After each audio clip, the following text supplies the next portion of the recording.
ഏറ്റവും ഒടുവിൽ പുറത്തു വന്ന നിതി ആയോഗിൻ്റെ ഒരു റിപ്പോർട്ട് അനുസരിച്ച് ഇന്ത്യയിൽ വിദ്യാഭ്യാസ മേഖലയ്ക്ക് ഏറ്റവും അധികം പണം ചെലവഴിക്കുന്ന സംസ്ഥാനങ്ങളുടെ പട്ടികയിൽ ഒന്നാം സ്ഥാനത്ത് നിൽക്കുകയാണ് ഇപ്പോൾ കേരളം. ഏതാണ്ട് അതിന് സമാനമായ ഒരു സ്ഥാനം തന്നെയാണ് തെക്കേ ഇന്ത്യൻ സംസ്ഥാനമായ തെലുങ്കാനയ്ക്കുള്ളത്. അതിൻ്റെ തൊട്ട് പിന്നിലായി വീണ്ടും തെക്കേ ഇന്ത്യയിലെ തന്നെ തമിഴ്നാടും ആന്ധ്രാപ്രദേശുമാണ് നിൽക്കുന്നത്.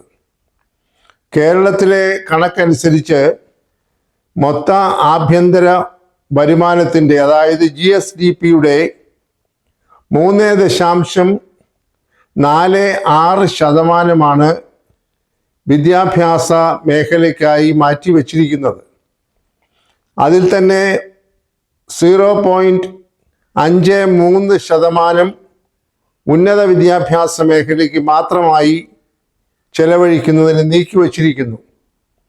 ഈ കണക്കുകളുടെ അടിസ്ഥാനത്തിലാണ് നിതി ആയോഗ് ഇന്ത്യയിലെ ആകെയുള്ള സംസ്ഥാനങ്ങളിൽ വിദ്യാഭ്യാസ മേഖലയ്ക്ക് ചെലവഴിക്കുന്ന തുകയുടെ കണക്ക് ശേഖരിച്ച് റിപ്പോർട്ട് പുറത്തു കൊണ്ടുവന്നിരിക്കുന്നത്.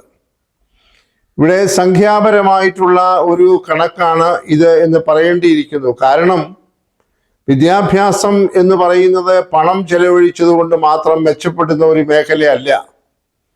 ഇത് ഈ ഫാക്ടറികൾ സ്ഥാപിക്കുന്നതിനോ അല്ലെങ്കിൽ അതുപോലെ തന്നെ ഉൽപ്പന്നങ്ങൾ തയ്യാറാക്കുന്ന സ്ഥാപനങ്ങൾ സ്ഥാപിക്കുന്നതിനോ ചെലവഴിക്കുന്ന പണം പോലെ വിദ്യാഭ്യാസ രംഗത്ത് ചെലവഴിക്കുന്ന പണത്തെ നമുക്ക് കാണാനായി സാധിക്കുകയില്ല. ഇത് യഥാർത്ഥത്തിൽ മനുഷ്യൻ്റെ വിഭവശേഷി ബലപ്പെടുത്തുന്ന, ശാക്തീകരിക്കുന്ന ഒരു പ്രക്രിയയാണ് വിദ്യാഭ്യാസം.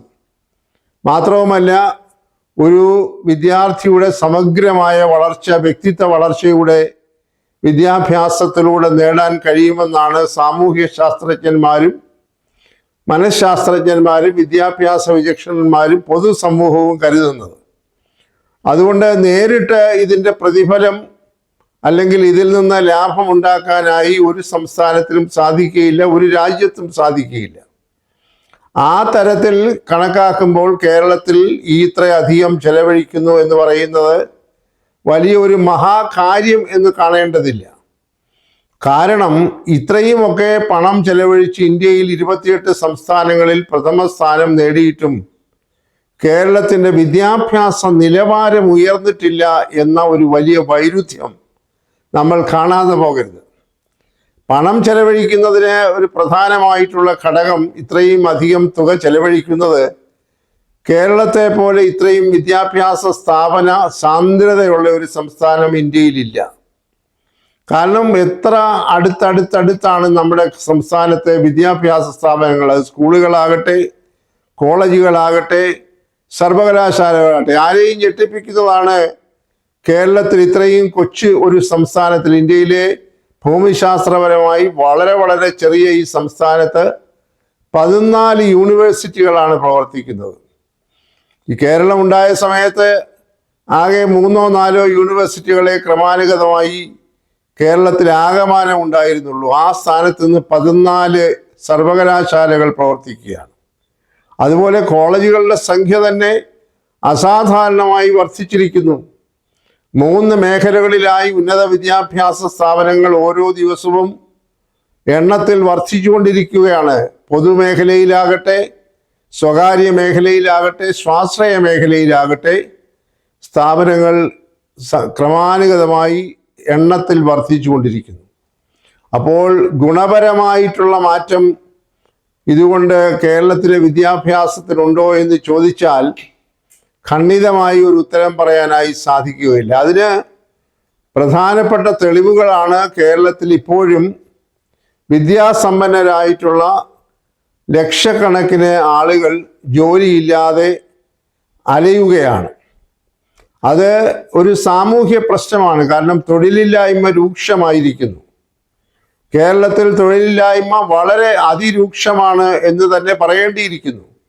പ്രത്യേകിച്ചും അഭ്യസ്ത വിദ്യരുടെ ഇടയിലുള്ള തൊഴിലില്ലായ്മ. അപ്പോൾ ഈ വിദ്യാഭ്യാസം നേടിയിട്ട് എന്ത് പ്രയോജനം എന്ന് ചോദിക്കുന്ന രീതിയിലേക്ക് കാര്യങ്ങൾ പോയിരിക്കുന്നു. അപ്പോൾ വിദ്യാഭ്യാസത്തിൻ്റെ ഗുണനിലവാരവും സമാന്തരമായി വർദ്ധിക്കുന്നില്ല എങ്കിൽ ഇങ്ങനെ പണം ചെലവഴിച്ചു എന്നതിൽ അഭിമാനം കൊള്ളുന്നതിൽ വലിയ അർത്ഥമുണ്ടെന്ന് തോന്നുന്നില്ല. ഇവിടെ പ്രധാനമായി തൊഴിലില്ലായ്മയുടെ മറ്റൊരു കാരണമായി ചൂണ്ടിക്കാണിക്കുന്നത് ബിരുദങ്ങൾ നേടിയിട്ട് പോലും ഈ വിദ്യാർത്ഥികൾക്ക് നൈപുണ്യമില്ല, തൊഴിലിൽ നൈപുണ്യമില്ല. എങ്ങനെയെങ്കിലും പരീക്ഷ എഴുതി 100-ൽ 100 മാർക്ക് നേടിയാൽ പോലും അവർ പഠിച്ച വിഷയത്തിൽ തൊഴിൽ രംഗത്തേക്ക് വരുമ്പോൾ അവർക്ക് അവിടെ ഒന്നും തന്നെ സംഭാവന ചെയ്യാൻ കഴിയുന്നില്ല എന്ന ഒരു വലിയ പോരായ്മയൂടെ ഈ കേരളത്തിലെ വിദ്യാഭ്യാസ സമ്പ്രദായത്തിനുണ്ട് എന്നതും നാം കാണേണ്ടതായിട്ടുണ്ട്.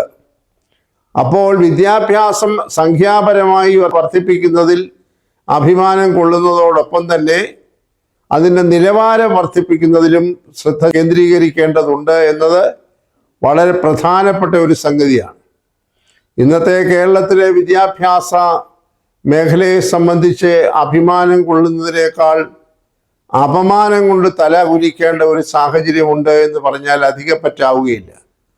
എന്തൊരു ഭീകരമായിട്ടുള്ള ഒരു ചിത്രമാണ് ഇപ്പോൾ കേരളത്തിൽ വിദ്യാഭ്യാസ മേഖലയിൽ നാം കണ്ടുകൊണ്ടിരിക്കുന്നത്. നരാധമന്മാരായിട്ടുള്ള ഒരു കൂട്ടം വിദ്യാർത്ഥികൾ വിദ്യാലയങ്ങളെ കൈയടക്കി അവിടെ എല്ലാ വിധത്തിലുള്ള സാമൂഹ്യ വിരുദ്ധ പ്രവർത്തനങ്ങൾ നടത്തിക്കൊണ്ടിരിക്കുകയാണ്. അതിൽപ്പെട്ട ഒന്നാണല്ലോ ഇപ്പോൾ റാഗിംഗ് എന്ന ഓമന പേരിൽ അറിയപ്പെടുന്ന കാപാലികമായ പൈശാചികമായിട്ടുള്ള വിദ്യാർത്ഥികളുടെ ചില പ്രവർത്തനങ്ങൾ. അതിനെ സംബന്ധിച്ച് ഇപ്പോൾ ഇതിൽ പ്രതിപാദിക്കുന്നില്ല, അത് മറ്റൊരു സന്ദർഭത്തിൽ അതിനെക്കുറിച്ച് മാത്രം പറയേണ്ടിയിരിക്കുന്നു. ഇവിടെ ഈ വിദ്യാഭ്യാസ മേഖലയ്ക്ക് ചെലവഴിക്കുന്ന പണം യഥാർത്ഥത്തിൽ ഫലകരമായി തീരണമെന്നുണ്ടെങ്കിൽ തീർച്ചയായും വിദ്യാഭ്യാസത്തിൻ്റെ നിലവാരം ഉയർത്താൻ തക്ക നടപടികൾ ഭരണ സംവിധാനം ഉണ്ടാക്കണം.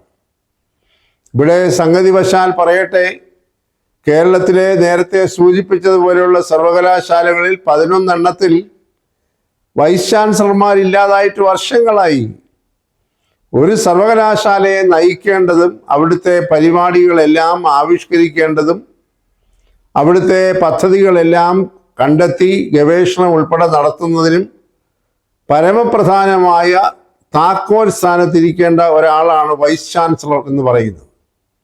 അങ്ങനെ വൈസ് ചാൻസലർ ഇല്ലാതെ കേരളത്തിൽ സർവകലാശാലകൾ വർഷങ്ങളായി പ്രവർത്തിക്കുന്നു എന്ന് പറയുമ്പോൾ ഈ സർവകലാശാലകളുടെ പ്രവർത്തനം എത്രമാത്രം താഴ്ന്നിരിക്കുന്നു എന്നുകൂടെ നാം കാണേണ്ടതായിട്ടുണ്ട്.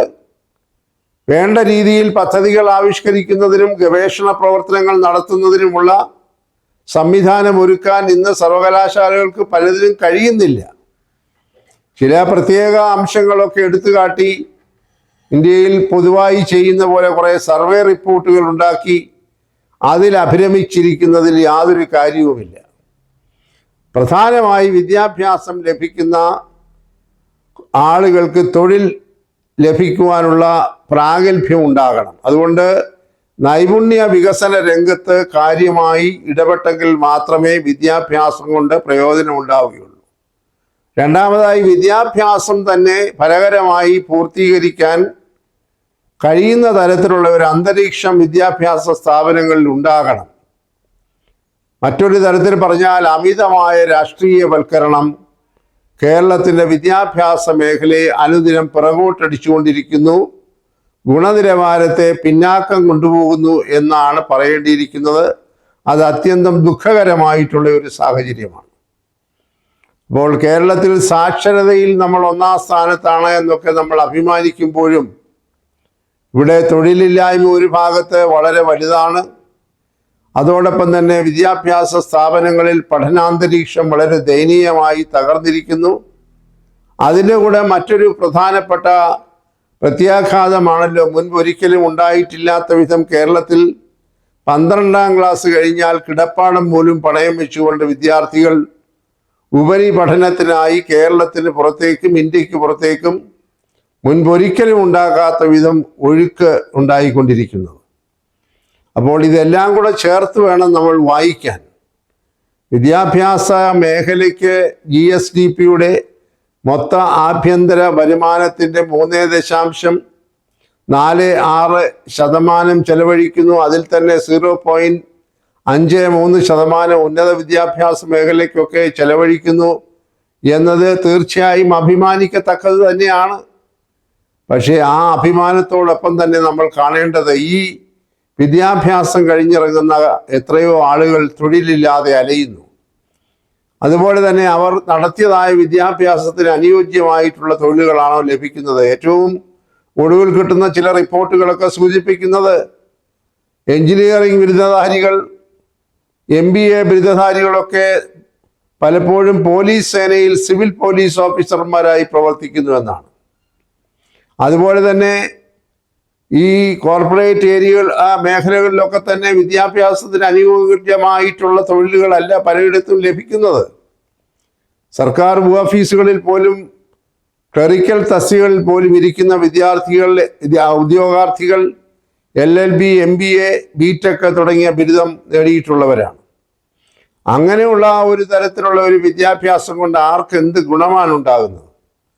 അതുകൊണ്ട് ഈ വിദ്യാഭ്യാസ മേഖലയിൽ ചെലവഴിക്കുന്നതായിട്ടുള്ള തുകയുടെ പ്രയോജനം വിദ്യാഭ്യാസം ചെയ്യുന്നവർക്ക്, നമ്മുടെ യുവതലമുറയ്ക്ക് ഉണ്ടാകത്തക്ക രീതിയിൽ ഈ സംവിധാനത്തെ ഉടച്ചു വാർക്കണം. കലാലയങ്ങളിലെ അന്തരീക്ഷം സമാധാനപൂർണമാക്കണം. പുതിയ പുതിയ തൊഴിൽ മേഖലകൾ കണ്ടെത്തണം.